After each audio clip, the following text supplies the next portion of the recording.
Mahilig si Ethel na makipaglaro sa apoy. Madalas niyang iniiwang sawi ang mga lalaki nakakalandian niya. Boring kasi ang buhay niya kung walang thrill. Ito ang motto niya sa buhay. That's why, nag-e-enjoy talaga siya sa mga bagay na ginagawa niya. Hindi naman talaga siya pumapatol sa lalaking may sabit na. Ngunit pasado kasi sa panlasa niya ang bilyonaryong si Virgo. Si Virgo ay ang engineer na kokontrata para sa pagpapagawa ng kanyang dream house. Ayon sa nasagap niyang balita, may kasintahan na ito. Ngunit lalabas si Ethel sa limitasyon para lang sa lalaking hindi na maalis sa isipan niya matapos ang mainit nilang pinagsaluhan. I'm breaking up with you, Emmanuel. Nakangiti pa si Ethel nang sabihin niya ito sa naging boyfriend niya sa loob ng 1 buwan. Sawa na kasi siya kay Emmanuel. Iba na kasi ang gusto nito. Hindi na ito kontento sa pakikipag-date lang. Nais na nitong makuha siya, dahilan para ma-off siya at magdesisyong hiwalayan niya na ito. Why? Bakit naman sobrang bilis mo magdesisyon? Did I do something wrong? Tamang tanong pa nito na tila ba ayaw pumayag sa kanyang desisyon. Sayang Emmanuel, ayos ka pa naman. Inakala ko nga sa'yo na magtatagal ang pakikipagrelasyon ko. Hindi mo kasi ako na-gets. Hindi mo inoobserbahan ang mga gusto ko at ang mga pinakaayaw ko. Tumayo na siya at dinampot ang bag niya. But don't worry, nag-enjoy naman ako Emmanuel. Salamat sa 1 buwan na pag-alis mo sa boredom ko. I really enjoy spending time with you. Ito lamang ang binitiwan niyang salita bago iniwan si Emmanuel na napapailing na lamang sa kanyang mga sinabi. The truth is, bored na talaga siya. Hindi naman dahil sa pag-level up ng relasyon nila, kaya niya ito hiniwalayan. Normal lang naman na makipagtsuktsakan sa boyfriend. Normal na ang pribadong bagay na iyon sa henerasyon ngayon. Wala na ang panahon ni Maria Clara na kailangan pang sungkitin ng bituin at tawirin ng bundok mapasagot lang ang isang babae. Open-minded na tao si Ethel. Ayaw lang niya ng pinapangunahan siya. Lalo na't kayamanan talaga ni Ethel ang katawan niya. Sino bang mag-aakala na ang pasaway o pilyong gaya niya ay wala pang experience sa pakikipagtalik? Mahilig makipaglaro si Ethel sa apoy. Ngunit sinisigurado niyang hindi siya mapapaso at hindi rin magdedesisyon ng bagay na sa huli, pagsisisihan man niya, hindi niya na magagawang maibalik pa. Ito nga ang purpose ng pakikipag-date niya sa iba't ibang lalaki. Para mas marami siyang makilala at para makilatis niyang mabuti ang karapat-dapat para sa kanya. Nakipaghiwalay ka na naman, naiiling ang kanyang ina. Nasabi niya na dito ang ganap kanina sa pagitan nila ni Emmanuel. Hindi siya nagsisinungaling sa kanyang ina. Ngunit sa ama niya hindi niya ito pinapaalam dahil hindi nagtotolerate ang ama niya ng mga kalukuhan. Mami, bored na ako sa kanya. Bandang huli habol lang pala sa akin na yung sexy at tasty kong body. Hindi pa naman tuyot itong pechay ko. Lumalaban pa to, makakapag-intay pa ito ng ilang taon. Paliwanag niya sa kanyang ina. Iha, magtino ka naman na sana sa pagbo-boyfriend upang may maipakilala ka na sa akin ng ama mo. At sa mga kapatid mo, ikaw na lang ang walang asawa. Ang 3 mong kapatid ay masaya na sila sa buhay nila. Nag-settle down na. Ikaw ba'y may balak ka pa ba? Eto na naman ang ina niya sa nakakarindi nitong pakiusap. Mami, busy ako sa pagpapagawa ng dream house ko. Naalala niyang makikipag-meeting nga pala siya sa engineer ng bahay na ipapatayo niya. Need to go, Mami. Marami pang need asikasuhin sa bahay ko. See you later para sa sermon mo. Kumaway na lamang siya bago sumakay na sa kotse. Sir, may nag-alok. Bagong project na naman. Malapit na kaibigan ng papa ko ang dad ni Miss Ethel, kaya sa atin ipinagkatiwala ang dream house niya. Ito ang paliwanag ni Architect Maki nang lapitan siya nito. Sinuri niya ang planong inabot nito. Rush ba? Tanong niya. Hindi naman sir, pero gusto ka sana niyang makausap ngayon para ma-discuss pa niya ang iba pang detalye. Sige, sagot niya bago bumalik na muna sa kotse upang magpalit ng t-shirt. Pawisan na kasi siya. Proyekto rin kasi nila ni Maki ang binabantayan niya ngayon. Kasalukuyan siyang nasa biyahe. Naputol lamang ang malalim niyang iniisip nang biglang tumawag ang kanyang fiancé. Sinagot niya ito dahil ngayon na lang ulit ito nakatawag sa kanya matapos ang 1 buong buwan. Tila ba mailap na isda ang fiancé niyang si Yumi. Busy ito sa tinatahak nitong landas sa ibang bansa. Ngunit hindi sana nito malimutan na may fiancé itong iniwan dito sa Pilipinas. I miss you. Ito ang bungad ni Yumi. Gusto ko nang umuwi para makita ka. Bakit ba kasi hindi ka pa umuwi? Sorry babe, pero hindi pa talaga kasi pwede eh. Sabi ng manager ko, sayang ang offer sa akin dito kung uuwi lang ako sa Pinas. Mahirap makuha ang opportunities babe. Sana maunawaan mo. Hanggang kailan ba ako maghihintay Yumi? Naiinip na din kasi ako dahil kahit tumawag once in a blue moon lang. Sorry na last na to tapos pag nayari ko yung trabaho ko dito, uuwi na ako at magpapakasal na tayo Virgo. Yumi, busy ka? Dinner time na sweetie. Rinig ni Virgo ang boses ng lalaki mula sa kabilang linya. Kumulo ang dugo niya at agad na tinanong kung sino ba ito. Who's that guy? Selos ka ba babe? Friend ko lang to. Male model siya kasamahan ko. Ganito lang niya akong tawagin. But don't worry babe, hindi kita ipagpapalit. 1 buwan pa babe. See you soon. Hindi na siya sumagot pa. Binabana ni Yumi ang tawag kaya naman napapalatak na lamang siya sa inis. Pangit ng setup nila ni Yumi sa totoo lang. Nawawala na siya ng gana dahil parang hindi naman mahalaga ang kasal nila. Dumating si Virgo sa lugar na pinag-usapan.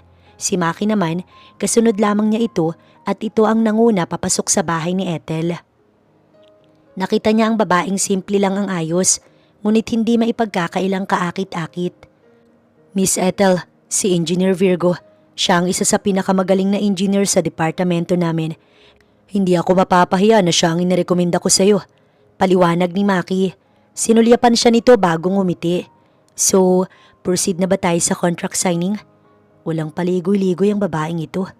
Pwede naman po ma'am, basta po masisiguro namin sa iyo na hindi ka magsisisi na ako ang engineer na napili mo. Sagot niya bago inilahad ang kanyang kamay. Inabot naman ito ni Ethel. Dumausdos ang palad nito sa kanyang palad na tila ba inaakit siya kahit na nakangiti lang naman ito. Maki, pwede ko ba siyang makausap ng masinsinan? Hiling nito bago nauna sa kanya. Bago siya sumunod kay Ethel, binulungan siya ni Maki. Ingat, pasaway si Ethel. Baka madagdag ka lang sa collection niya. Mahilig si Ethel makipaglaro lalo na kapag bored ito. Hindi na lamang niya masyadong pinansin ang sinabi ni Maki. Hot naman ng engineer na pinakilala ng kinakapatid niyang si Maki. Pinapasukan na naman tuloy siya ng kalukuhan sa ulo kaya ganito siyang tumingin kay Virgo. May gusto ka pa bang sabihin at kailangang dito pa tayo mag-usap sa pribadong lugar? Tanong nito nang makarating sila sa kanyang mini office. Gusto ko sanang tumawad. Nakangiting sagot niya. Sa tingin ko naman magagawa mo yun, di ba? Hindi naman kasi ako mayamang mayaman, so kailangan ko din naman ng discount kahit papaano. I can do that. That's not a problem. Madali naman pala itong kausap. Hindi na siya mahihirapan. Sure ka?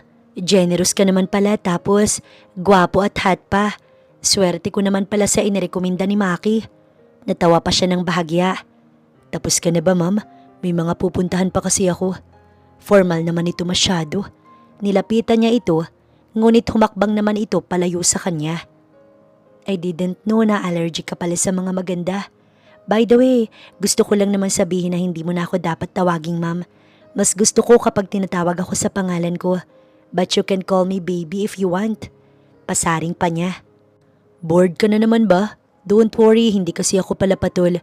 Kaya kung iniisip mong madadagdag ako sa collection mo, think again. Let's be professional here, Ethel. Maayos naman ang paliwanag nito, ngunit nainis lang siya dahil pakipot ito. Ito ang gusto niya, pakipot. Sawa na kasi siya sa madaling makuha. Panibagong thrill na naman ito sa kanyang buhay. I'm single and I think. Naputo lang sinasabi niya nang biglang pumasok si Maki.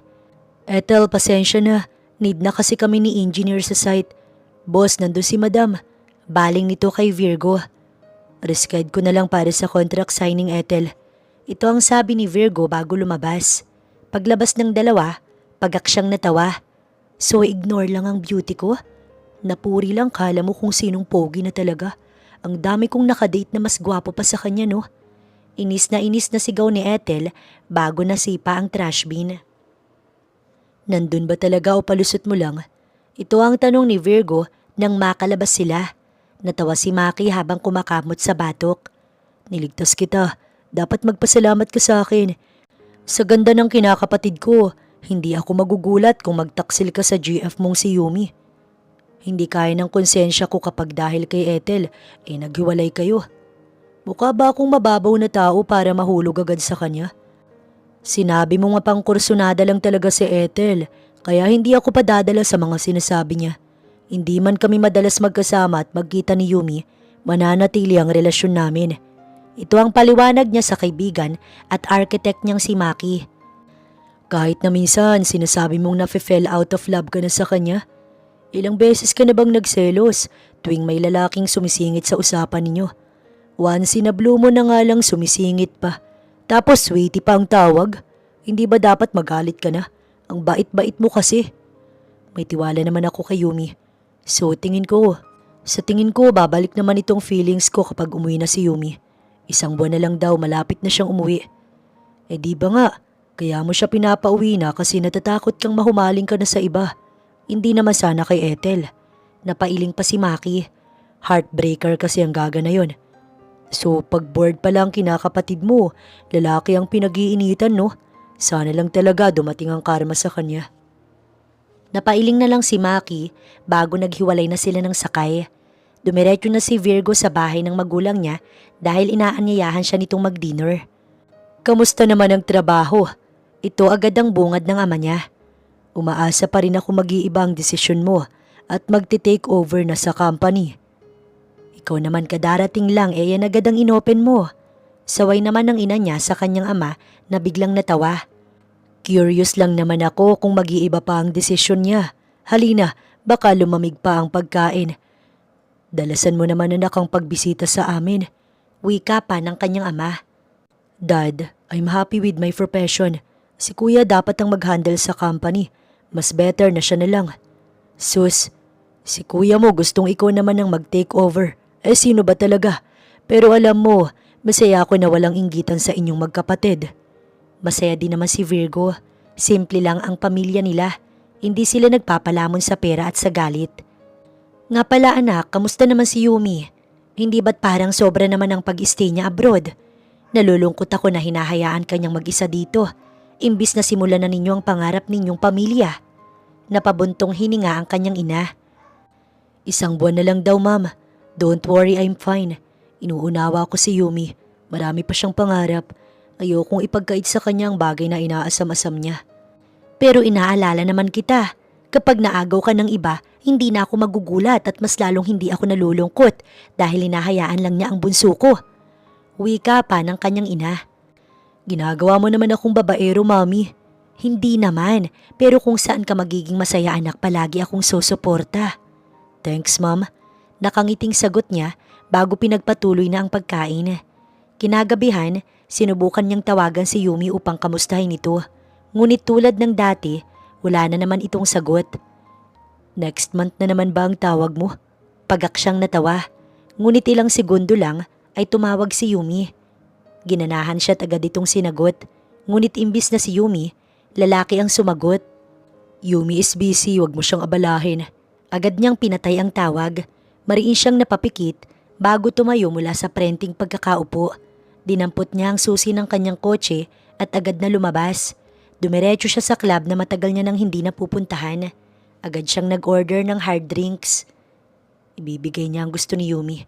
Hindi na siya mag-aalala sa relasyon nila na pinapahalagahan pa niya kahit na binabaliwala naman ito. Inalis niya ang engagement ring nila ni Yumi at agad itong ibinulsa. Nagpalinga-linga siya hanggang sa mahagip ng mata niya si Ethel na may mga kainumang babae.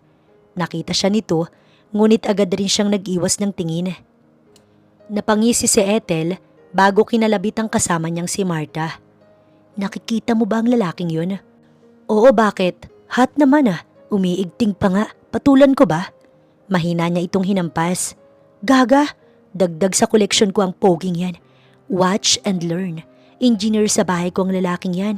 Pakipot masyado. Let's see kung tanggihan pa rin niya ako. Gaga, magpapatusok ka. Gaga ka, lumalampas ka sa limitasyon.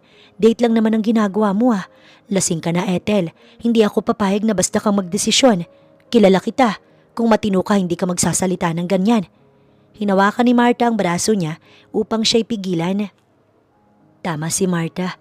Lasing na nga si Ethel, kaya matapang na ito masyado. I know that man. Relax.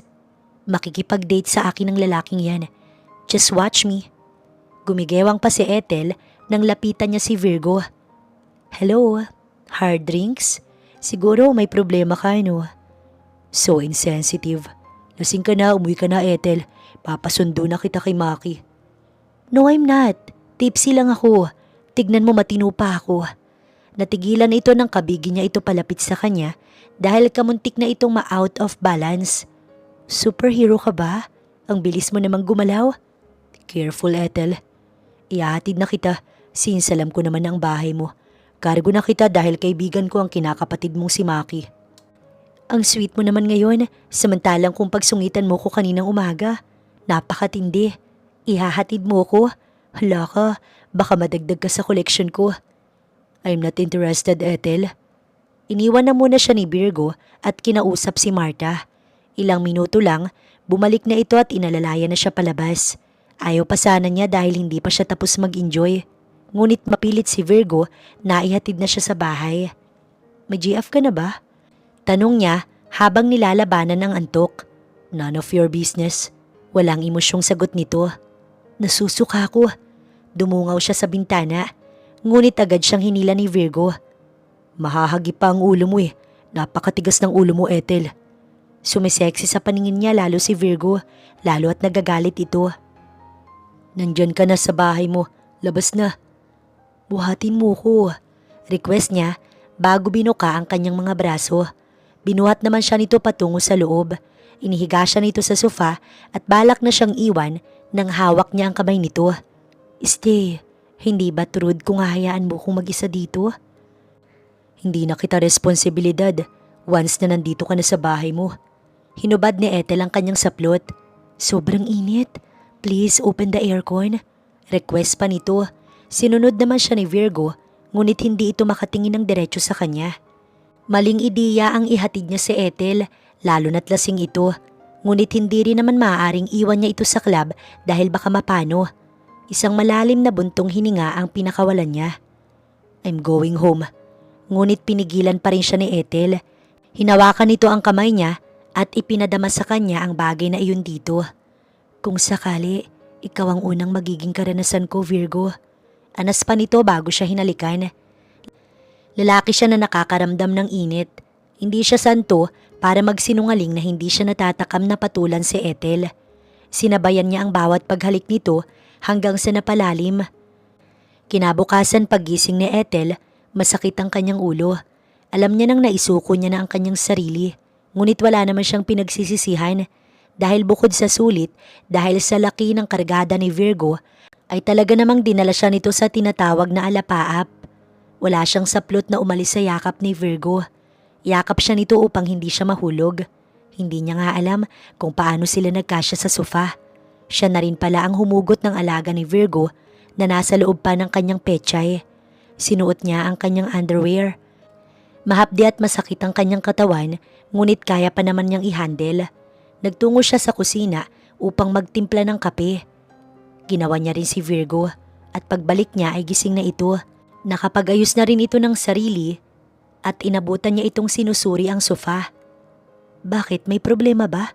Takang tanong niya. Kailangan mapalitan na itong sofa. Umaalog na kasi, hindi naman pala matibay. Walang emosyong sagot nito bago kinuha ang kapeng inaabot niya. Paano ba namang hindi masisira? Grabe kang kumarera. Halos lumipad na ako sa pagbayo mo. Lasing ako pero tanda ko lahat.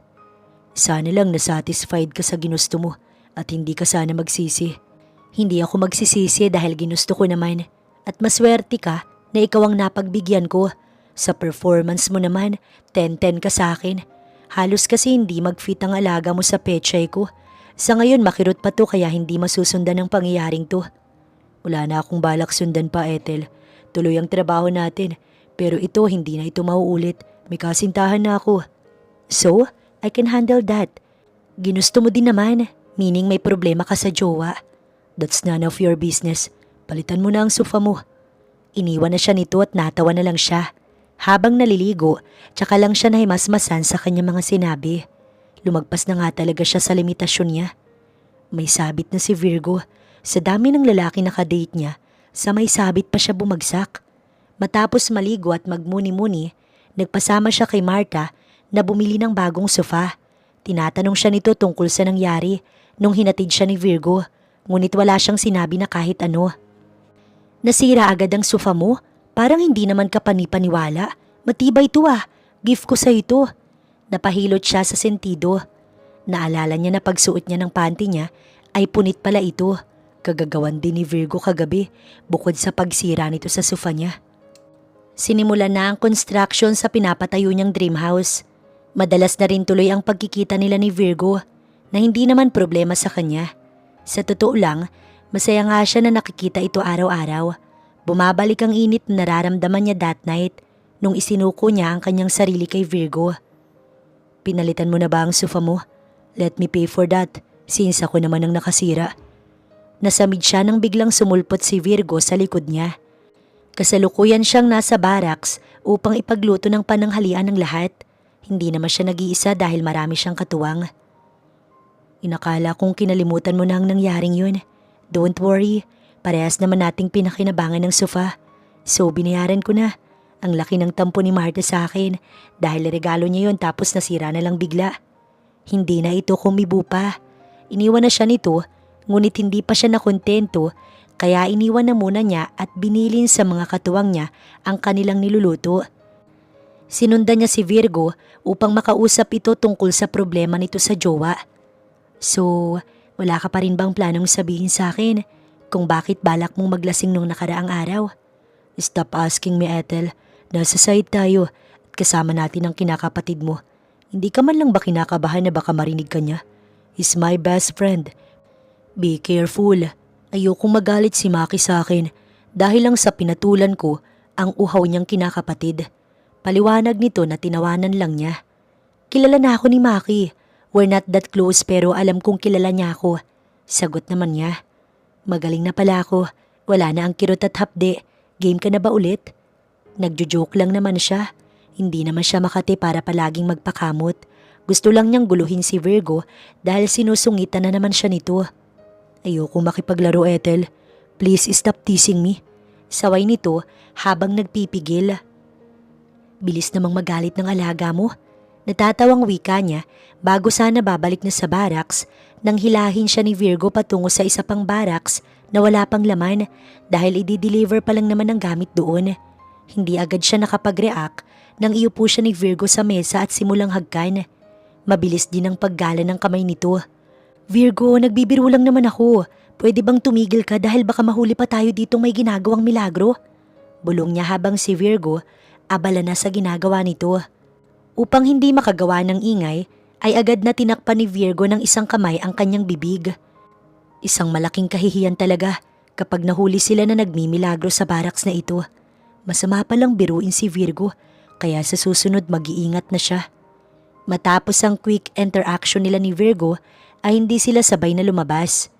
Nauna ito sa kanya habang siya naiwan upang linisin ang ginawa nila upang walang maghinala. May mayonnaise ka pa sa gilid ng labi mo. Tinuro pa ito ni Maki. Bro, saan ka ba nagpunta? Hinahanap kita kanina pa dahil luto na ang pananghalian. Nakapark naman kotse mo pero wala ka sa buong paligid. Kumuha ng tissue si Virgo bago pinunasan ng mayonnaise na sinasabi ni Maki. Mabuti naman at hindi nito nahalata na bakas ito ng ginawa niyang paglantak sa pechay ni Ethel. May pinuntahan lang ako saglit. Tanging sagot niya bago nagtungo na kung saan nakahain na ang kanilang pananghalian. Nasulyapan niya ang dalagang si Ethel at nagtama ang paningin nila. Umiwas ito kaagad habang siya napangisi dahil naalala niya kung paano nito sambitin ang pangalan niya kanina nang mahinahon dahil sa kaligayahang naiparamdam niya dito. Tila ba may kuryente ang bawat pagtatama ng mata nila at hindi na iyon maalis. Mukhang napasubo na nga talaga si Virgo. Sa iba na natutuon ang kanyang atensyon. Maraming salamat po. See you tomorrow. Maraming salamat din, ma'am. Kamasid lang si Virgo habang nagpapaalam ang mga tauhan niya kay Ethel. Maraming salamat po sa hard work niyo. Dagdag pa ni Ethel bago napasulyap sa kanya. Mauuna ka na rin ba? Tanong naman nito sa kanya. No, hinihintay kita. Simpleng sagot niya. Si Maki nauna na, bakit ayaw mo pang umuwi? Gusto mo na naman bang umisa? Bala kong ayain kang mag-dinner sa labas. Nagulat pa ito, ngunit agad din namang sumagot. "Weh, bakit anong meron? Sumaya ba araw mo dahil natusok mo ko?" Nakaalis na ang mga tauhan niya, kaya malakas na ang loob ni Ethel na magsalita ng kung ano-ano sa kanya. "Ayoko lang kumain mag-isa tonight," sagot niya bago nauna sa kotse. Nasa barracks na ang may iwan dito sa site para magbantay sa mga gamit. Dagdag pa niya, tumango naman si Ethel bago sumakay na sa kanyang kotse. "Iwan ko na car ko, nakakaawa ka naman eh. Bukas sunduin mo ko dahil ayoko mag-commute, Virgo." Bilin pa nito, natinanguan niya. Nag-e-enjoy si Ethel sa setup nila ni Virgo. Sinong mag-aakala na ang pakipot at masungit na engineer na si Virgo ay lalambot sa kanya at mananabik? Tama nga siya, walang makakatanggi sa angking ganda niya. Sa isang simpleng restaurant sila kumain. Napakunot pa ang noo niya nang maupo sila. Inakala kasi niyang sa isang magarang kainan siya nito dadalhin. Hindi bagay sa beauty ko ang restaurant na to. For sure, sobrang cheap pati ang lasa ng mga pagkain. Ngunit agad siya nitong sinupla. Hindi naman palaging kailangan sa marangyang kainan para masabi mong masarap ang pagkain. Bata pa lang ako dito na kami kumakain sa tuwing may okasyon at ayaw magluto ng magulang ko. Naidala na nga ang pagkain sa kanila at magsisimula na sanang kumain nang may tumawag sa cellphone ni Virgo. "Excuse lang." Paalam nito bago tumayo at lumabas. GF kaya nito ang tumatawag? Pagbalik ni Virgo, wala na ito sa mood. Napakunot ang kilay niya at naisa na itong tanungin. Ngunit palagi naman itong nananahimik o sinasabihan siyang walang peke sa pribadong buhay nito. Minabuti niyang tumahimik na lang at sabayan itong kumain upang hindi masira ang kanilang dinner. "Ihahatid na kita after mag-dinner. Bukas maaga kitang susunduin at ayokong pinaghihintay ako, Ethel." Bilin pa nito bago muling nag-focus sa pagkain. "Kumain ka ng kumain, Ethel." Dagdag pa nito bago siya nilagyan ng steak na hiniwa nito. In fairness, kahit na wala ka sa mood, mabait ka pa rin kahit papaano. Puri niya habang nag-e-enjoy sa pagkain. Hindi ito umimik. Inihatid na siya ni Virgo after their dinner. "Ayaw mo mag-stay muna for a while?" tanong niya. "Sige." Tipid nitong sagot bago na unang pumasok sa kanya. Hindi na natiis ni Ethel. Nag-open na siya about sa jowa nito. "Since third party naman ako, aminado ko. Bakit ba nawala ka sa mood? Inaway ka? Long distance na nga kayo, pinapasama mo pa loob mo." "Mauna na ako, Ethel." Nagpaalam na ito. Napabuntong hininga na lamang siya bago hinatid ng tingin si Virgo. Nawala si Virgo sa mood dahil tumawag si Yumi upang ipaalam na extended ang trabaho nito. Hindi naman nabago iyon sa pandinig niya. Bakit ba kailangan pa nitong ipaalam? Wala rin naman siyang pakailam sa nais nitong gawin. Tinabangan na si Virgo kay Yumi. Tanggap niya nang wala na sa relasyon nila ang focus nito. Ngunit pagpasok pa lang niya sa bahay, sumalubong sa kanya si Yumi. Niyakap siya nito at masayang masaya. "I'm home! Sorry, nasira ko ba mood mo? Hindi ko alam kung nasaan ka pero naghintay ako ng matagal at tiniis talaga na hindi sabihin sa'yo na nakauwi na ako." Nakayakap pa rin si Yumi. "Sorry na babe, gusto ko kasing makita ang reaction mo. Bakit parang hindi ka man lang excited?" Napasulyap pa ito sa kanyang daliri. "Wala na ang engagement ring mo? Suot ko pang sa akin babe, oh, look." Tinuro pa nito ang nakasuot na ring sa daliri. "Prank lang to, diba?" "Bakit umuwi ka pa? Hindi ba't busy ka naman doon? Sabi nga ng sweetie mo wag kitang istorbohin. And that's what I did, Yumi. Bakit ngayon inaasahan mong iba ang magiging reaction ko? Ngayon pa na tinanggap kong wala ka talagang balak sa relasyon natin." "Babe, kaibigan ko lang si Sander. Hindi ko rin alam na tinawagan ka pala niya. Pero kung alam ko babe, magagalit ako. Expected ko pa naman na masasabi ka sa yakap at halik ko, Virgo. Bakit parang ako yata ang nagulat?" "Yumi, paano mo malalaman na busy ka nga, diba? Iniisip ko nga kung fiancé pa ba kita. Sobrang layo mo na kasi. Parang kulang na lang sabihin mong break na tayo. Sino bang matutuwa sa isang beses lang sa isang buwan tumatawag ang fiancé niya? Don't make me laugh, Yumi." "Are you breaking up with me? Please don't, please say no. Mahal na mahal kita, Virgo. Umuwi ako dahil gusto kong matuloy na ang kasal natin. Sinuko ko na ang opportunities na binigay nila sa akin just to be with you." Hinaplos pa ni Yumi ang mukha niya. Ngayon naman kinokonsensya mo pa ako. Pinapatawa mo talaga ako, Yumi. Babe naman, sorry na babawi na ako sa'yo. Pangako hindi na ako mawawala. I need to rest and you too.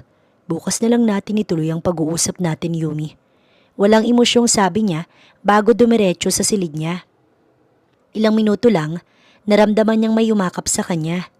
Narinig niya ang hikbi ni Yumi habang mahigpit siyang yakap. Ang dami kong pagkukulang sa iyo, babe. At umuwi ako para bumawi. Patawarin mo na ako. Pangako maaayos natin to. Pagod ka lang, babe. Pagod lang to. Hindi siya kumibo.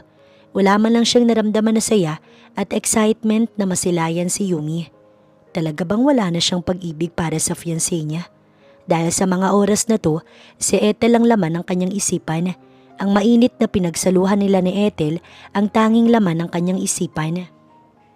Maagang gumayak si Ethel para bumisita sa site. Hinihintay niya si Virgo, ngunit wala pa rin ito, sikat na ang araw. Naisipan niyang tawagan na ito at nang sumagot ito agad siyang nagsalita upang sermonan ito. Sabi mo susunduin mo ko para sabay na tayo sa site. Virgo, anong oras na? Ikaw tong wala pa. Sana hindi ko na iniwan ang kotse ko kung... Sandali lang miss, pero bakit ba? Sino ka ba? Nagulat si Ethel at saglit na natigilan. Engineer ko si Virgo, bakit ba? At bakit ikaw ang sumasagot ng tawag? Bibisita kami sa site today para kamustahin ang pinapagawa ko. Pakisabi nga na naghihintay ako. Tinapangan ni Ethel ang boses niya upang hindi mahalata ng babae kung sino man ito. First of all, fiancé ako ni Virgo. Sinagot ko to dahil nasa banyo pa siya. At ma'am, kung engineer mo pala ang fiancé ko, wala ka pa rin karapatan na pagsalitaan siya. Bilyonaryo ang fiancé ko. At kahit hindi niya gawin ang bahay mo, hindi siya mawawala ng pera. Gets mo? Fix your attitude. Hindi nakakatuwa. Balik na pagtataray nito. Pagak na natawa si Ethel. Si Virgo ang kausap ko at hindi ikaw. Pakisabi, sa site ko na siya hihintayin. Bilin niya bago binaba ang tawag. Si Marta naman ang tinawagan niya upang magpasundo patungo sa site at buti na lang hindi ito busy. Bakit ba naiwan sa site ang kotse mo? Kasi nga si Virgo kasabay ko kagabi at sinabi niyang susunduin niya ako para sabay na kami. Tapos malalaman kong umuwi ang GF niya. Inis na sagot ni Ethel habang nasa daan pa rin nakafocus ang mata niya. May jowa pala, bakit sumasabay ka? Ikaw Ethel, umayos ka. Baka pati may sabit patulan mo. Hindi ka hayok sa lalaki Ethel. Huli ka na. Lumagpas na ako sa limitasyon ko, Marta. Nagpatusok ako sa lalaking may fiancé. Sagot niya bago napabuntong hininga. Hinihinto ni Marta ang kotseng minamaneho nito. Gulat itong napatitig sa kanya at ilang minutong nakatingin lang ito. I'm sorry but I did, Marta. I don't know why. Basta nararamdaman ko na lang na iba siya sa mga lalaking nakadate ko. Dahil lang sa hat, pinatulan mo na? Isinuko mo na ang sarili mo? Ethel naman, bangag ka ba? Hindi ka naman ganyan ah. Sa may jowa ka pa pumatol? Ginusto namin, Marta. Parehas kaming nagdesisyon na gusto namin ang setup na to. Hindi na siya mawala sa isip ko nung nakuha niya ako. Nasasabik ako sa halik at haplos ni Virgo. Is that bad? Gaga ka ba? Malamang oo. Masama ang ginagawa mo lalo na ang lalaking yun. Ethel, may jowa, may sabit. Pero pinatulan mo. Inakit mo at tinayaan mo ang sarili mo. Sinabihan na kita, Ethel. Hindi mo naman kasi dapat tinutuon sa lalaki ang pagiging bored mo. Eh di ngayon trouble na pasok mo. So paano na itutuloy mo pa kahit mali na? Last lang ba yan, Ethel? Kasi kung oo, tumigil ka na. Hindi ka pariwarang babae, ha? Tumaas ang boses ng kanyang kaibigan. That's forbidden, Ethel. Mahiya ka naman sa kasintahan niya. Babae ka din, Ethel, at never kong itotolerate ang ginagawa mo. Lumandi ka sa walang sabit, pero sa may kasintahan na, sinisigurado kong malalaman ito ng magulang mo. Marta naman, please don't tell them.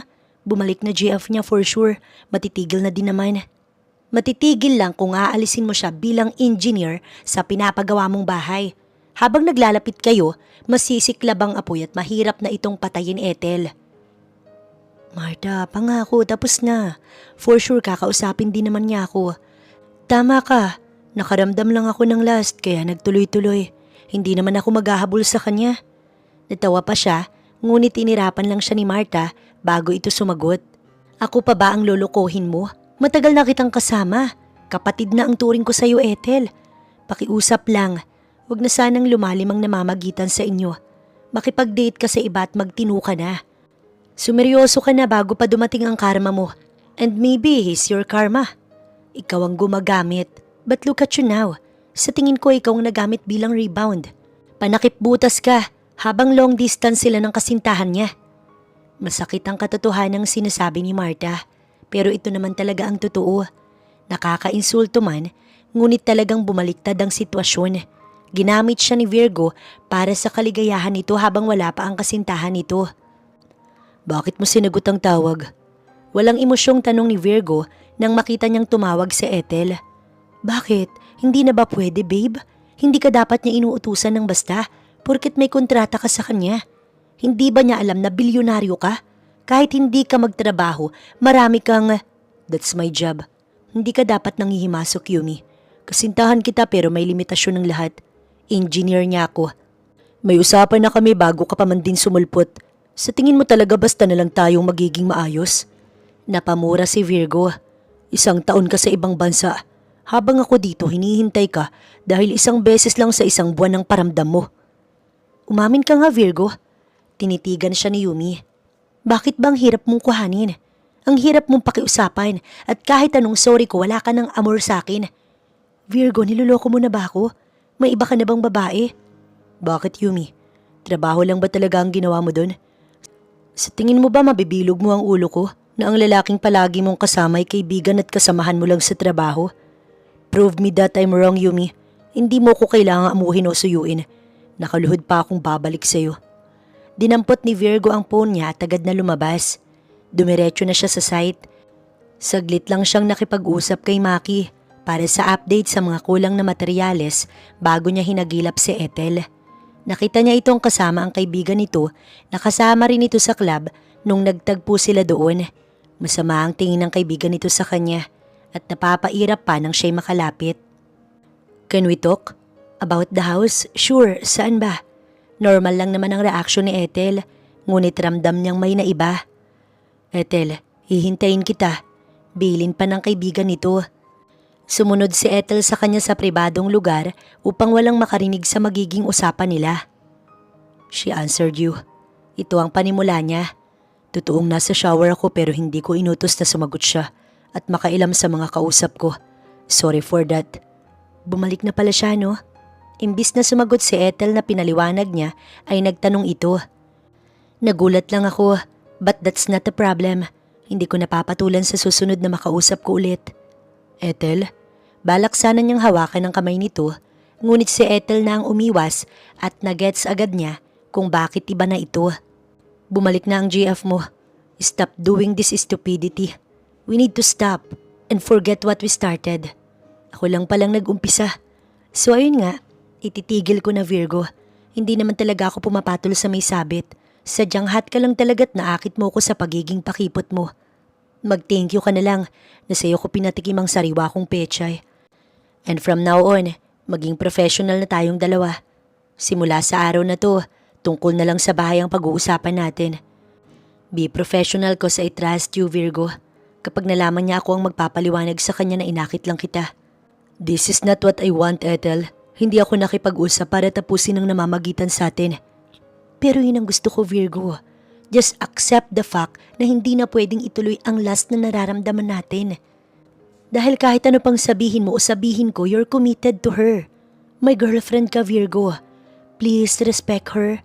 Tinatama ko na, Virgo, kaya sana wag mo nalang ipilit. Matanda na tayo para hindi malaman ng tama at mali. Hindi ko naman nararamdaman na may GF ako. Pinili niya ang karir niya. So kasalanan ko ba na nahulog ako sa iba? She pushed me away, Ethel. Then I found you. Leche, hindi nga sabi pwede eh. Init lang ang nararamdaman natin, Virgo. So tama na. Ibaling mo na lang sa GF mo ang atensyon mo. Congrats ha. Mapait siyang napangisi kay Ethel. Congrats. Nadagdag mo ko sa collection mo. Wika pa niya bago na ito iniwan. Mariing napapikit si Ethel bago bumuntong hininga. Nilagyan niya ng ngiti ang kanyang muka upang hindi makahalata si Marta na gusto na niyang umiyak. Sa maling tao pa siya naging tanga. Matalino siya pero kay Virgo naging bobo pala siya. Bakit ba kasi sa dami ng lalaki nagkakandara pa sa kanya, sa may sabit pa siya bumagsak? Bakit kay Virgo pa siya nahumaling? Sobrang nahihirapan sa mga oras nito ang kalooban niya, habang ang puso naman niya ay pinipiga. Samot-saring emosyon ang nararamdaman niya, ngunit nagawa niyang itawid at itago. Tapos na ang pag-uusap niyo? Ito ang bungad na tanong ni Marta. Tumango siya habang nakangiti. Hindi nga niya magawang makapagsalita dahil baka biglang umagos ang luha na kanyang pinipigilan. Nasasaktan siya dahil pinaubayan niya na si Virgo. Sa totoo naman talagang nagmamay-ari dito. Nakakatawa. Bakit ba siya maiiyak ito naman ang tama? Grabe ang pagtatalo ng puso't isip ni Ethel. Napabuntong hininga ang kaibigan niyang si Marta bago siya niyakap. Nalulungkot ito para sa kanya. Kilala na talaga siya nito at hindi niya maitatago. Face the consequences, Ethel. Ginawa mo to. Dapat nag-expect kang hindi maganda ang kalalabasan, lalo't may kasintahan si Virgo. Pero bakit pinapahirapan niya pa ako? Ayaw niya akong mawala sa kanya para ano pa? Para gamitin pa? Pinapatawa ko ng lalaking yun. Umagos ang luha niya, ngunit agad niya itong pinahid. Let's say na this is my karma. He's my karma, Marta. Mahina siyang napamura. Ang sakit pala. Hinayaan mo kasing mahulog ka ng husto. Sobrang lalim, Ethel. Wala din ako magagawa. Sa tingin ko matatagalan bago ka makaahon. And Ethel, thank you for making this right. I'm so proud of you, girl. Inaya na siya ni Marta na umuwi na muna. Tutal ay si Maki naman ang tumitingin sa pinapagawa niya. Pinayuhan siya ni Marta na wag na lang munang dumalaw sa site upang maiwasan si Virgo. Hindi siya pinagmaneho ni Marta, kaya hindi pa rin niya nadala ang kanyang sasakyan. Sinabi nitong ipapakisuyo na lang ito ni Marta kay Maki upang madala sa bahay na kanyang tinutuluyan.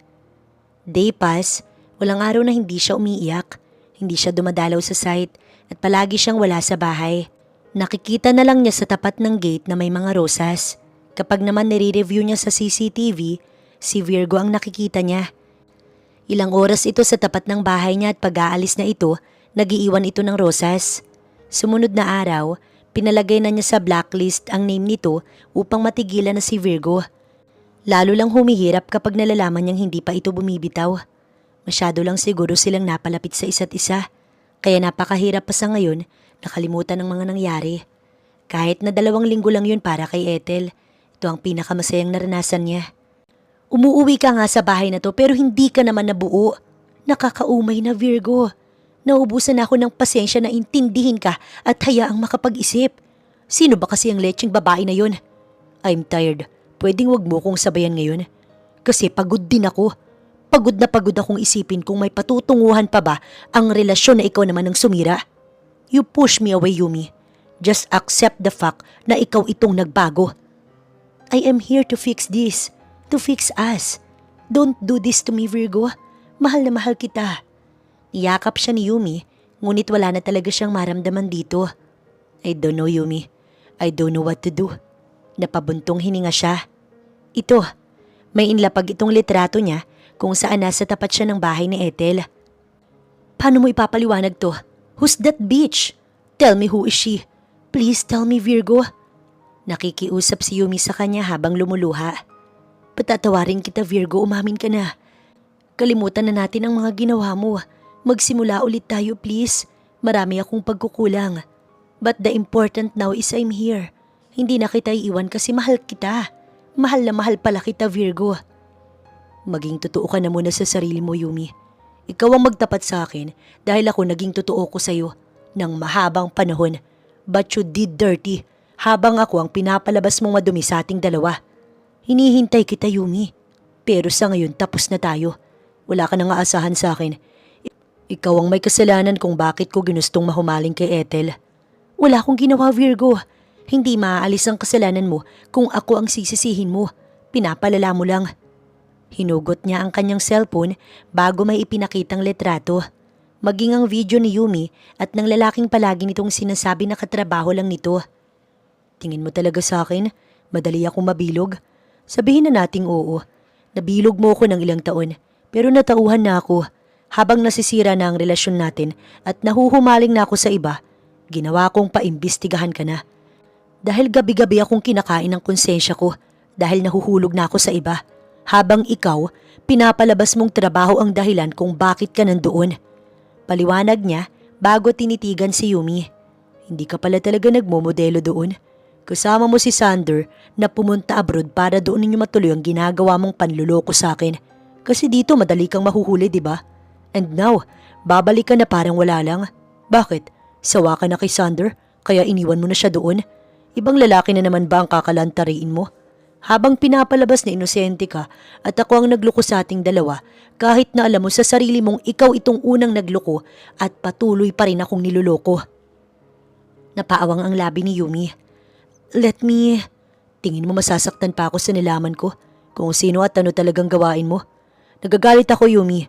Nagagalit ako dahil nagawa kong mahalin ang babaeng una pa lang hindi na pala kontento sa akin. No, I can explain naman, Virgo. Baka sinisiraan lang ako ng kung sino. Kasalanan ko ang ginawa kong pagpatol sa iba dahil kasintahan pa rin kita that time. Ngayon tapos na tayo, Yumi. Gusto kong pagbalik ko wala ka na sa pamamahay ko.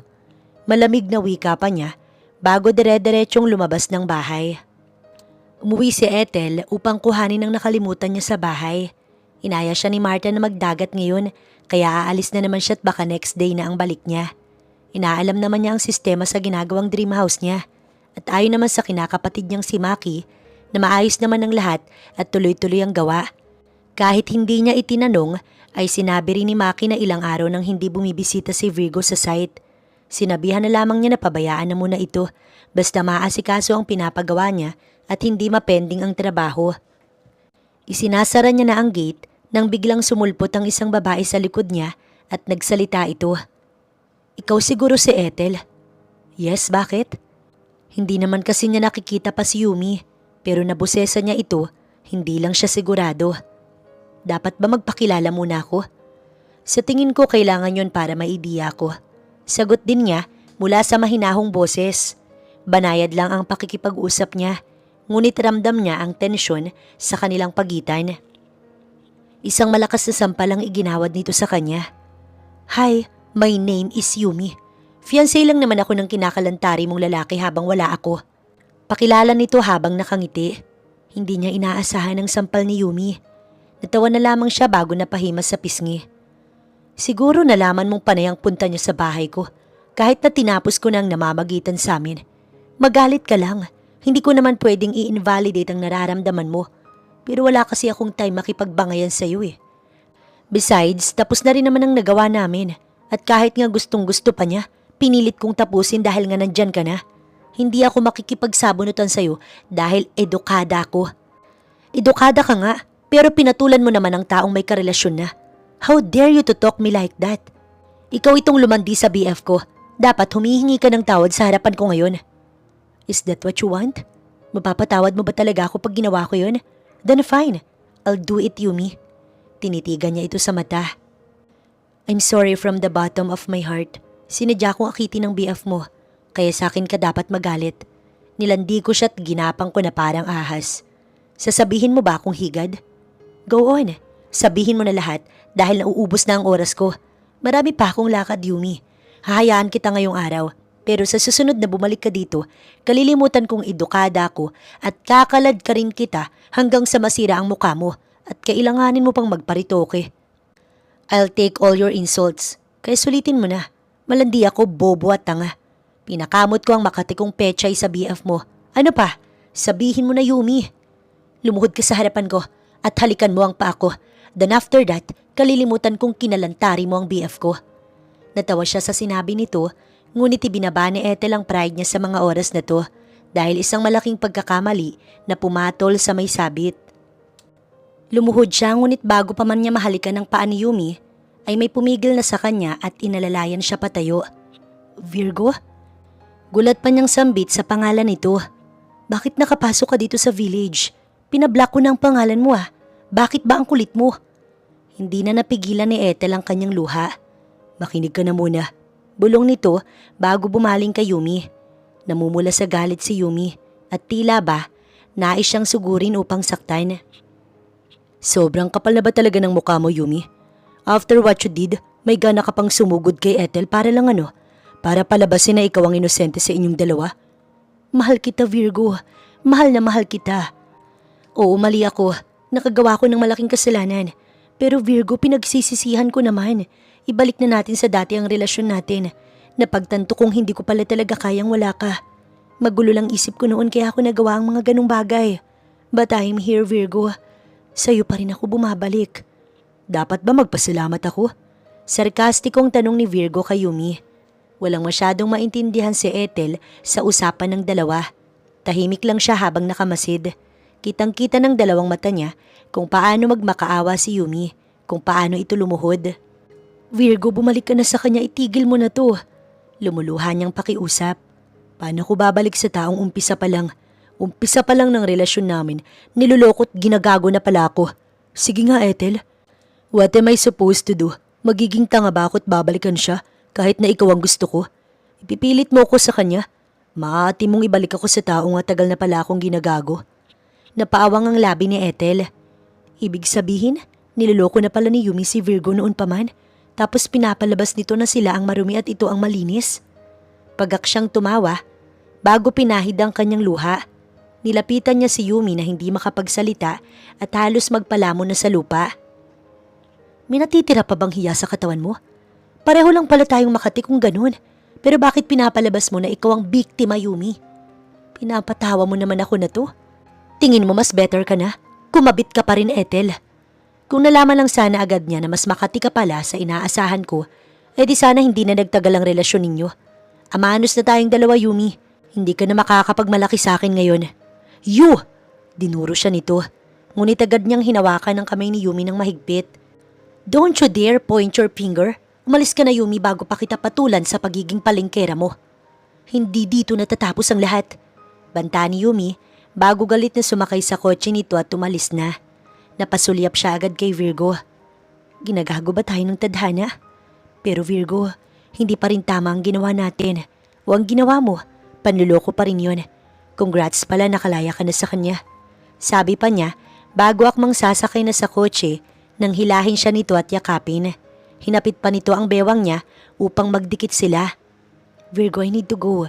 May pupuntahan pa ako. At saka hindi porket nalaman mo na ang totoo, magiging maayos na tayo. Masaya na ako sa desisyon ko. Ayusin mo na lang din ang mga magiging desisyon mo sa buhay. Tinapik niya pa ang balikat nito. Bitaw na. Ngunit hindi siya sinusunod ni Virgo at nakayakap lang ito sa kanya. Ilang araw lang pero sobrang sabik na sabik akong makita ka ulit. Iniiwasan mo ko dahil palagi kang wala sa bahay mo. Natiis mo din na ilagay sa blacklisted ang name ko. Sobrang sama mo. I'm just doing the right thing. Ginagaslight ko na masyado ang puso ko na ayos na ngayon dahil manluloko din naman pala si Yumi. Tapos na kami. Dapat matagal na pala kaming tapos, Ethel. Hindi ba pwedeng ituloy na natin ang sinimulan mo? Ngayon ako naman ang magsisimula. Hinila siya ni Virgo patungo sa kotse. Hindi agad siya nakakilos dahil sa gulat, ngunit agad niya itong sinaway. Virgo, gusto mo bang kotse ko naman ang masira? Hibang ka na ba talaga? Sinabing may pupuntahan pa ako eh. Umalis ka na, Virgo. I won't leave you. Para akong linta, Ethel. Kahit buhusan mo pa ako ng alkohol, hindi ako aalis sa tabi mo. Formal kitang liligawan. Pero sa ngayon, susulitin ko muna ang oras na to dahil miss na talaga kita. Hinila naman siya nito ngayon papasok sa kanyang bahay. Sa sala pa lang wala na silang saplot. Kahit anong pigil ni Ethel sa sarili niya, nakukuha pa rin talaga siya ni Virgo. Puso niya na ang nagpasya dahilan para ipaubaya na naman niya ang kanyang sarili sa binata. Nasira na naman ang sofa. Napabuntong hininga na lamang si Ethel nang makitang umaalog na naman ito. Patay na naman siya sa kaibigan niya at wala na rin siyang lusot pag nalaman nito. Mahimbing ang tulog ni Virgo nang siya ay bumangon. Dinampot niya ang kanyang cellphone at pagbukas, umabot na ng 100 ang missed calls ni Marta. Kinabahan siya bigla nang mabasa ang text nito na pupuntahan siya nito. 30 minutos na ang nakalipas, malamang malapit na ito. Balak na sana niyang gisingin si Virgo nang biglang iluwan ng pinto si Marta. Hindi niya ito mapipigilan dahil alam nito ang kanyang passcode. Agad na lang niyang tinakpan ang hubad na katawan ni Virgo. Halos malaglag ang panga ni Marta sa nasaksihan nito. Ano bang ginagawa mo sa buhay mo, ha? Sasaktan na kita eh. Muling sigaw nito dahilan para magising si Virgo. Nagulat din ito nang makita si Marta. "Good afternoon, Marta, right?" Napakamot pa sa batok si Virgo. "Tigilan mo ko takpan mo yung patotoy mo at baka sumilip pa." Pinandilatan nito ng tingin si Virgo. "Usap tayo, Ethel, sumunod ka." Napabuntong hininga naman siya bago sumenyas kay Virgo na siya na ang bahalang magpaliwanag sa kanyang kaibigan. Ngunit natigilan si Marta at napasulyap sa sofa. "Now I know kung bakit nasira ang sofa na niregalo ko sa'yo." Wika pa nito bago muling lumakad. Nakapamewang si Marta kay Ethel habang nakatitig sa kanya. Grabe ang titig nito, tila ba nais siyang lamunin ng buong buo. Napabuntong hininga siya bago nagdesisyon na ipaalam dito ang nangyari, kung paano sila naging maayos ni Virgo. "Marta, magpapaliwanag naman ako Makinig ka muna bago mo ko sermonan, okay?" Nalaman ni Virgo na matagal na pala siyang niloloko ni Yumi. Unang buwan pa lang ng pagiging magkasintahan nila, ginagago na siya nito. At nalaman din niya na hindi naman pala nagmodel si Yumi sa ibang bansa. Dahil lang totoo, binahay ito ng kabit nito doon. Nalaman iyon lahat ni Virgo dahilan para hiwalayan niya na ito ng tuluyan. "Pero Marta, hindi ko naman inaalis sa akin na nakagawa talaga kami ng mali. Lalong-lalo na ako. Siyempre, kasalanan pa rin ang ginawa namin dahil kasintahan pa rin niya si Yumi that time." Ito ang mahaba niyang paliwanag. Kahit paano, nawala ang inis ni Marta sa kanyang sinabi. "So you mean ay mas makati pa lang Yumi na yun? Kaya lang bakit naman bumigay ka naman agad? Hindi ka ba niya kayang ligawan ng maayos? Sana naman maging decent o formal si Virgo. Ikaw naman patusok ka agad, sobrang rupok mo." Inambahan siya nito na kukurutin sa singit. "Umayos ka, Ethel. Ikaw lang din naman ang iniisip ko. At syempre kapag nalaman to nila tito at tita, malulungkot sila dahil baka masangkot ka sa mas malalang issue. Pinalaki ka nilang mabuti at maayos, Ethel. Edukada ka pero pagdating kay Virgo, biglang pumuro lang utak mo." Parang ina niya si Marta na nagsisermon sa kanya. Tinatanggap niya ito dahil hindi na iba si Marta sa kanila. Si Marta lang ang maaaring gumanito sa kanya na hindi siya nagagalit bukod sa kanyang magulang. Sabi naman ni Virgo, maayos niya ako liligawan at umaasa akong matutupad yun. "Marta, wag ka na magalit sa amin. Masaya ako at pakiramdam ko siya na ang lalaking ibinigay sa akin para mahalin ko at tutuhanin. Natuto na ako, Marta.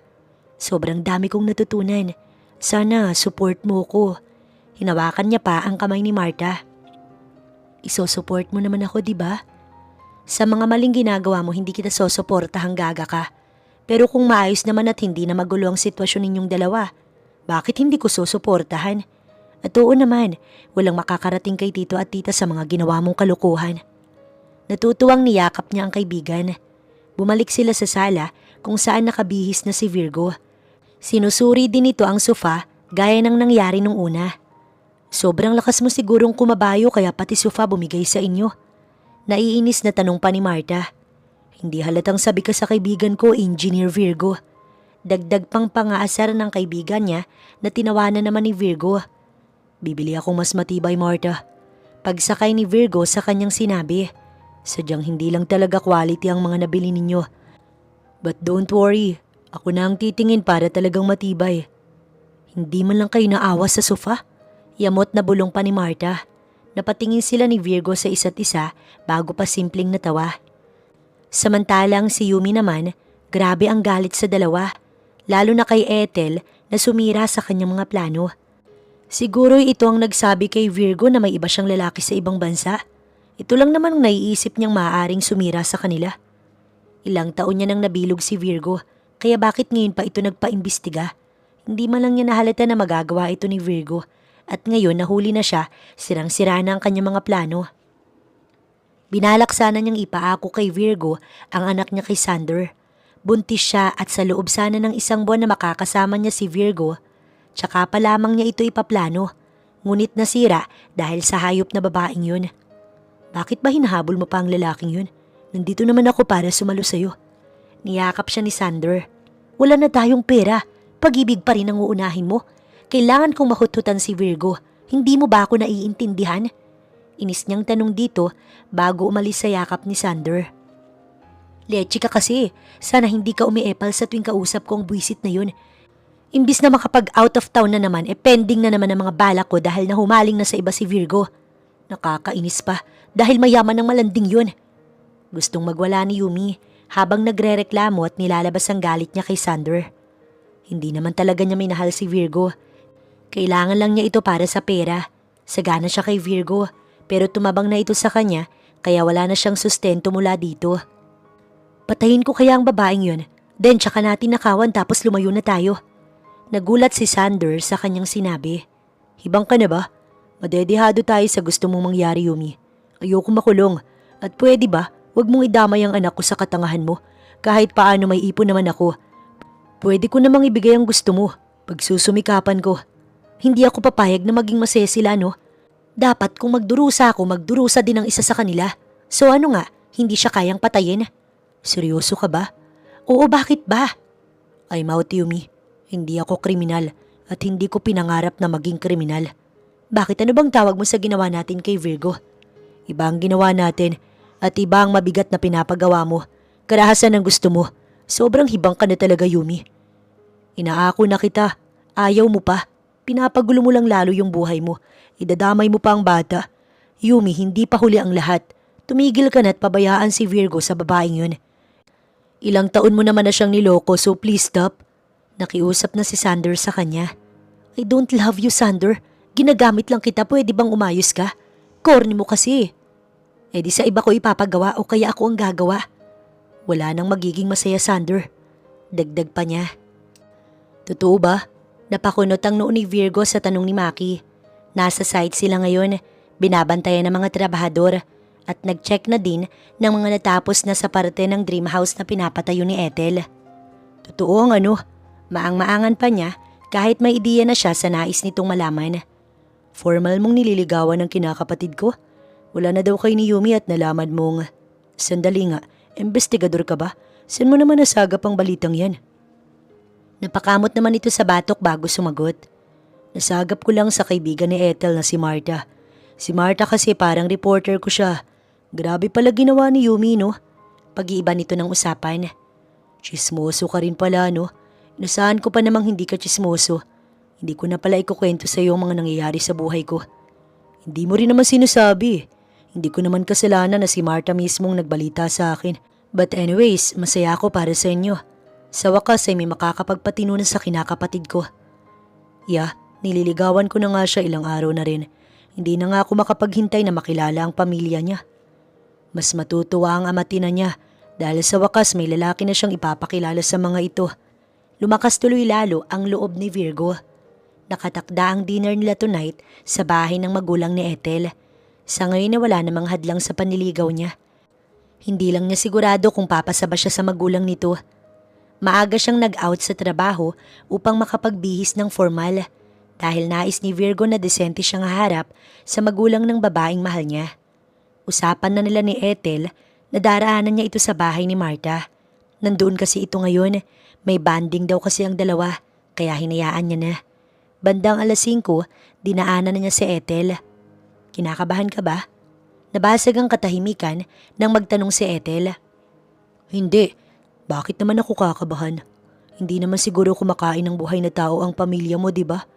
Masaya nga ako't excited na makilala na sila. Dumating sila sa bahay ng magulang ni Ethel. Sinalubong agad sila ng 2 tagapagsilbi sa bahay upang pagbuksan ng pinto. Good evening po. Bati ni Ethel sa 2.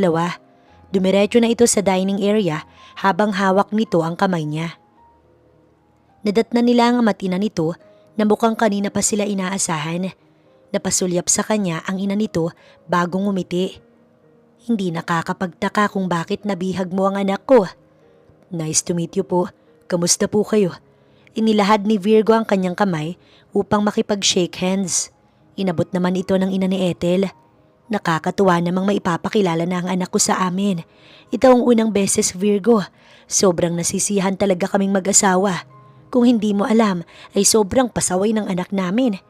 Natawa pa ito habang si Ethel naman ay napasimangot. Mom, he already know that. Sobrang kilala na ako ni Virgo at kahit ganun minahal niya ako. Depensa ni Ethel. Bahagya siyang napangiti bago sumagot. Pasaway nga po talaga si Ethel pero sa tingin ko napatino ko naman po siya. Proud ka talaga no? Kainis. Para akong batang sinisermonan na naman. Bulong pa nito sa kanya. Dapat lang naman sa'yo na makahanap ng katapat. Sabat ng ama nito. Maupo ka na iho. Kilala ko ang angkan mo. Businessman din ako at hindi ko maaaring hindi makilala ang kagalang-galang mong ama't ina. Pakisabi, kinakamusta ko sila. Nagulat silang dalawa ni Ethel dahil sa sinabi ng ama nito. Kilala mo ang magulang ni Virgo, Daddy? Oo naman, madalas kaming magkita sa mga events. Small world. Natutuwang sambit ng ina nito. Kumain ka na, Virgo, dahil hinanda ko talaga yan lahat para sa'yo. Hindi ako makapaniwala nung una sa sinabi ni Ethel na may dadalhin siyang lalaki na manliligaw daw niya at ipapakilala sa amin.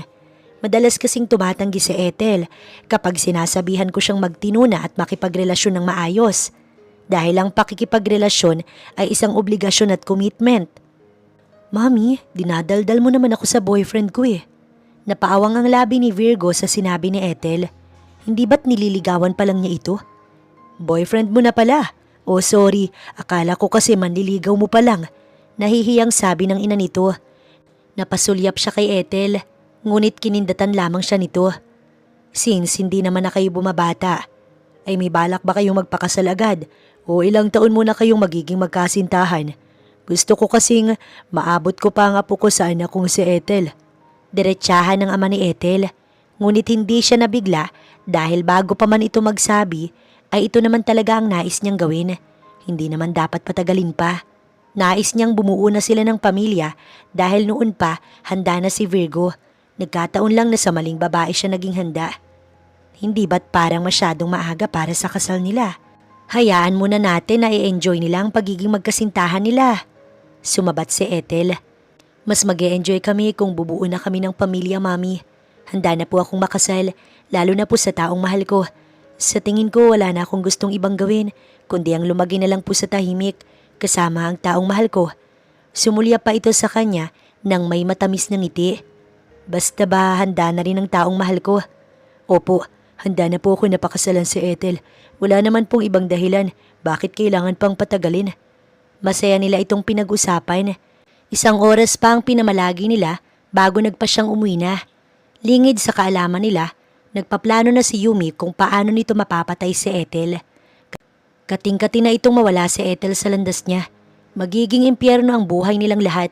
Walang magiging masaya dahil hindi siya makakapayag.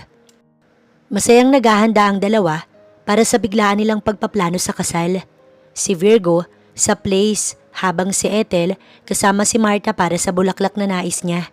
Sinamahan siya nito dahil nais din itong makatulong sa pag-aayos ng kasal nila. I'm so excited. Hindi ako makapaniwala sa simbahan din ang tuloy ng kalokohan mo, Ethel. This is called tadhana, Marta. He's my karma and may tadhana. Pabirong sagot niya. Sinundot nito ang tagiliran niya habang tumatawa. Sana all na lang, kahit nabaliw ka hindi ka pa rin hinayaan ng Diyos na masawi sa pag-ibig. Swerte naman ang karma mo, nauwi na sa pag-ibig, and now sa kasal na. Soon makakahanap ka rin ng sayo.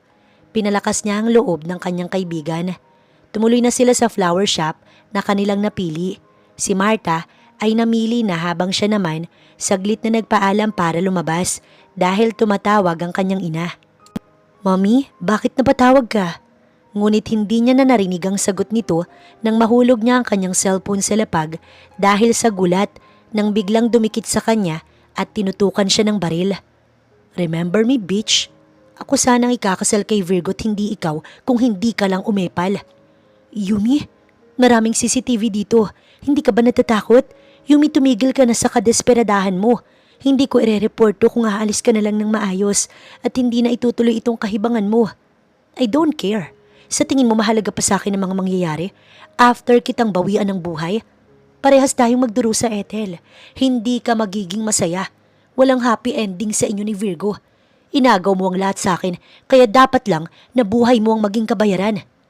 Tinutok nito sa dibdib niya ang baril. OMG, call the police! Diyos ko, ang kaibigan ko! Nanginginig sa takot si Marta. Maraming tao na rin ang nakakita. Naluluha na rin si Ethel sa takot na baka nga katapusan na niya. Hindi na yata siya aabot pa sa kasal nila ni Virgo. Napabuntong hininga siya bago mariing napapikit at pagmulat niya, nakatutok pa rin sa kanya ang baril. Malandi ka kasing punyeta ka. Hindi naman dapat aabot sa ganito. Sobrang ayos ng plano ko eh. Kaya lang dumating ka, umepal ka. Sobrang boba mong hayop ka. Gusto kitang patayin. Malutong pa nitong mura sa kanya. Sobrang katinang pempem mo para agawin sa akin ng BF ko. Ikaw ang nagparamdam sa kanya na hindi siya mahalaga sa'yo. Ikaw lang din ang may gawa kung bakit mas pinili niyang mahumaling sa iba at mawala ang pag-ibig sa'yo. Walang ibang dapat sisihin kundi ikaw lang. Yumi, tumigil ka na, sigaw ni Marta. Hayaan mo na silang maging masaya. Magbagong buhay ka na, Yumi. Hindi sagot ang karahasan para matuldo ka ng mga nagawa mo na. Tumahimik ka kung ayaw mo madamay ditong buwisit ka, sigaw nito kay Marta. Ngunit mabilis ang pangyayari dahil nagulat na lang sila nang isang lalaki ang galing sa likod ni Yumi at pinigilan nitong kalabitin ng gatilyo na nakatutok sa kanya. Lumalaban si Yumi at sa huli, naagaw ng lalaki ang baril at agad itong inilayo kay Yumi. Balak na sana ni Marta na sugurin si Yumi nang sumigaw ang lalaki. Please don't, buntis siya. Dinadala niya ang anak ko sa sinapupunan niya. Pakiusap, huwag ninyong saktan si Yumi alang-alang sa bata. Napaawang ang labi ni Ethel habang nakatingin kay Yumi na humahagulgol. Paano mo nagawa to, Yumi? Napakalupit mo sa bata. Pati siya dinadami mo sa pagiging selfish mo. Hindi ka nag-iisip. Nakuyom ni Ethel ang kamao niya. Bakit ba patuloy mong pinapahirapan ang sarili mo? Ikaw naman na may kagagawa ng lahat, kaya bakit mo isinisisi sa iba ang kasalanan mo? Hindi siya magtataksil gaya mo at hindi maghahanap ng iba kung naging GF ka sa kanya at pinatunayan mong mahal na mahal mo siya. Halos mapatid ang ugat ni Ethel sa leeg niya dahil sa malakas niyang pagsigaw. The police is coming. Pabayaan mo na ang babaeng niya na makulong. Bulong ni Marta. Napabuntong hininga siya bago nilingon ang lalaking pumigil kay Yumi. Salamat, pero hindi mawawala ang kasalanan ni Yumi sa ginawa mong pagsagip sa akin. Hindi ko hahayaan na matolerate siya sa kabila ng mga ginawa niya. Don't worry, magiging maayos ang kalagayan niya sa kulungan dahil sisiguraduhin kong hindi siya itatrato ng masama doon. Gusto ko lang na makasiguradong magiging maayos ang anak ko. Makakaasa ka. Dumating na ang mga pulis. Kinuha na nila si Yumi na walang imik at panay lamang ang tulo ng luha. Hindi niya na ito magawang matignan pa, kaya naman tumalikod na siya habang lumuluha. Ramdam niya bilang babae ang sakit na dinadala ni Yumi. Ngunit mali ang nagawa nito, maling desisyon at landas ang pinili nito dahilan para ganito ang mangyari sa buhay niya. Nabalitaan ni Virgo ang nangyari kaya kahit nasa meeting siya, kumari pa siya ng takbo patungo kay Ethel. Thanks God, sambit niya nang makitang maayos lang si Ethel. Niyakap niya ito ng mahigpit. May ginawa ba siya sa'yo? Nasaktan ka ba? Tell me, please tell me, Ethel. Si Yumi, nakakulong na siya. Lumuluha si Ethel nang masulyapan niya ang mga mata nito. Naawa ko sa kanya, Virgo. Sobrang naawa ko dahil mali ang mga naging desisyon niya. Buntis siya, Virgo. Nabuntis siya ni Sander. Inamin ni Sander sa akin lahat na plano na talaga ni Yumi na patayin ako. Hindi ka rin ito minahal dahil ang nais lang nito ay ang pera mo. Si Sander ay ginagamit lang din ito. Mariing napapikit si Virgo. Hindi na importante ang mga sinabi ni Ethel. Mas importante na safe ito. Hindi niya mapapatawad ang kanyang sarili kapag may masamang nangyari sa babaeng mahal niya. Sa mga nagawa niya sa atin, pwede bang patawarin na natin si Yumi? Buntis si Yumi. Paniguradong mahihirapan siya sa kulungan. Ethel, attempted murder ang ginawa niya. May intensyon talaga siyang patayin ka. Bakit ba binabaliwala mo lang yun? Sobrang hirap na niyang pagkatiwalaan na hindi siya gagawa ng masama sa'yo. Don't worry, I'll make sure na mabibigyan siya ng sapat na atensyon para sa baby niya. Pangako pa niya kay Ethel upang hindi na ito mag-alala. Ilang araw na wala ng gana si Ethel na kumain o kahit ang mga bagay na gusto niya, hindi niya magawa. Iniisip niya ang magiging kalagayan ni Yumi sa kulungan. Napabuntong hininga siya bago napahilamos sa kanyang muka. Napakalupit ng sinapit nito. Sobrang naawa siya dito. Nalaman na ng magulang ni Virgo ang mga nangyayari at suportado sila nito. Pinaintindi rin ng mga ito na hindi niya kasalanan ng piniling landas ni Yumi. Malalim na naman ang iniisip mo. Kasalukuyang nasa sala sila ni Virgo. Pinuntahan siya nito dahil nais nitong damayan siya sa nararamdaman niya. Hindi ko lang kasi inaasahan na sa sobrang selfish ni Yumi. Magagawa niya ang bagay na yon. Kawawa ang bata. Hindi pa man din nasisilayan ng anak niya ang mundo. Ganito na ang ginagawa ng ina niya. Virgo, pwede bang makausap si Yumi? Gusto ko lang siyang makamusta. Napabuntong hininga ito. Iniiwasan na rin kasi sana ni Virgo na dumalo pa sila kay Yumi dahil makakadagdag lang ito sa kanyang stress. Last na to, gusto ko lang magpaalam sa kanya at nais ko lang ng paliwanag pa siya. Baka sakaling kahit na lang sa bata magbago siya. Ethel, ito na ang huli. Tumango siya bilang pangako. Dinala naman siya ni Virgo sa kulungan na kinalalagakan ni Yumi. Inabutan pa nga nila si Sander na kausap pala ito. Napakatyaga talaga ni Sander. Minahal talaga nito si Yumi. Sana lang maisip ni Yumi na may isang taong umaasa pa sa kanya. Nandito pala kayo. Sige, labas na muna ako. Paalam pa nito bago umalis. Si Virgo naman, iniwan na rin muna siya, ngunit nagbilin ito sa mga pulis na doblehin ang pagbabantay sa kanilang dalawa. Naupo si Ethel bagong ngumiti. Kamusta naman? Kamusta ang pakiramdam mo? Sa pagkakaalam ko kasi ay makakaramdam ka ng cravings and mood swings sa pagbubuntis. Bakit ba bumalik ka pa dito? Attempted murder ang kaso ko, Ethel. Ginusto ko at pinlano kong patayin ka. Tapos ngayon nandito ka. Hindi ka talaga natatakot? Inis na inirapan siya nito. Ngunit imbis na magalit, hinawakan niya ang kamay ni Yumi na nakaposas. Mag-iingat ka palagi alang-alang sa baby mo. Paniguradong mahihirapan ka talaga, lalo pat nandito ka. Pero magiging ina ka na. Walang ina ang matitiis ang anak niya. Alagaan mo sana ang baby mo.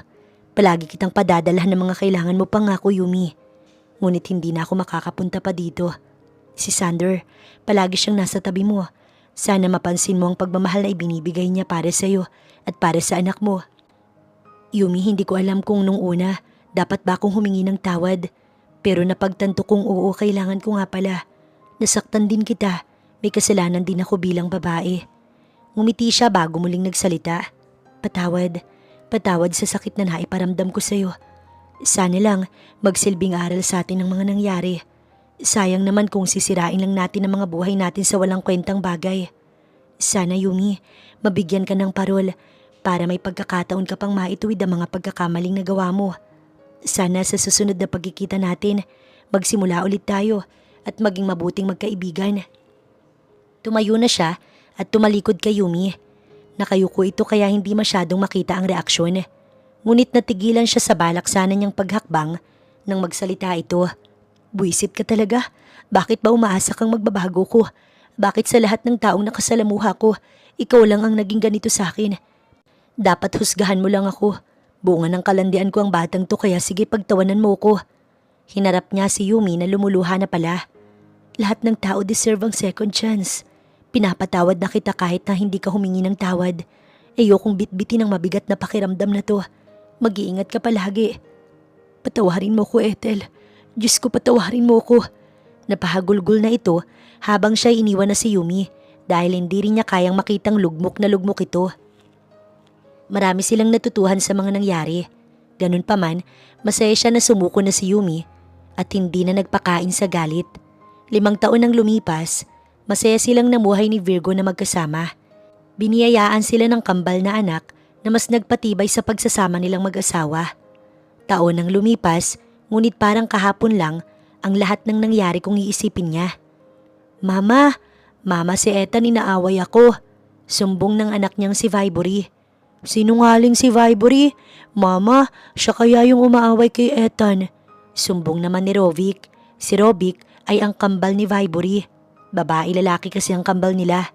Identical naman ang dalawa kaya hindi sila nahihirapan. Ginugulo na naman ninyo ang mama nyo. Saway ni Marta bago inawat ang kambal.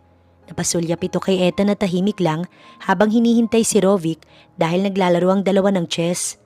Iba trip ng dalawa, no? Nakakadugo ng utak pag sila kasama mo. Natawa pa si Marta. Nga pala, pupunta na ba siya? Si Sander nandito na kausap ni husband mo. Sabi niya dumaan siya sa shop, pero papunta na siya. Sagot niya bago matamis na ngumiti. Last month lang nang mabigyan siya ng parol. Nakakatuwa na ngayon makakasama na natin siya sa lahat ng okasyon o mga galang gusto nating puntahan. Proud din ako sa kanya na kinaya niyang magbago para kay Ethan. Pogi kaya ni baby nila ni Sander. Tsaka sa sobrang thankful niya sa'yo, ginawa niyang Ethan ang name ng anak niya na tugma sa name mo. Hello? Natigilan sila sa pag-uusap nang dumating na si Yumi. Simple lang ang suot nito at parang ang bigla itong naging baduy pumorma. Buti nandito ka na. Niyakap niya si Yumi. Handa na ang food. Ano bang ginawa mo sa shop? Binilhan kita ng regalo. Maliit na bagay lang to, sana magustuhan mo. Pansin ko kasing mahilig ka sa mga hairpin. Wow, oo mahilig ako. Niyakap niya si Yumi. Nabigyan ng parol si Yumi. Ngunit habang nasa kulungan ito ay sila na ang nag-alaga kay Ethan. Katuwang sila ni Sander sa bata habang wala si Yumi. Ipinangako ni Yumi na magbabago ito at dahil na rin sa tulong nila, naging posible nga iyon. Patunay na iba talaga ang nagagawa ng pagpapatawad. Sa ngayon, wala na nga siyang mahihiling pa dahil ibinigay na ng Diyos ang lahat sa kanila.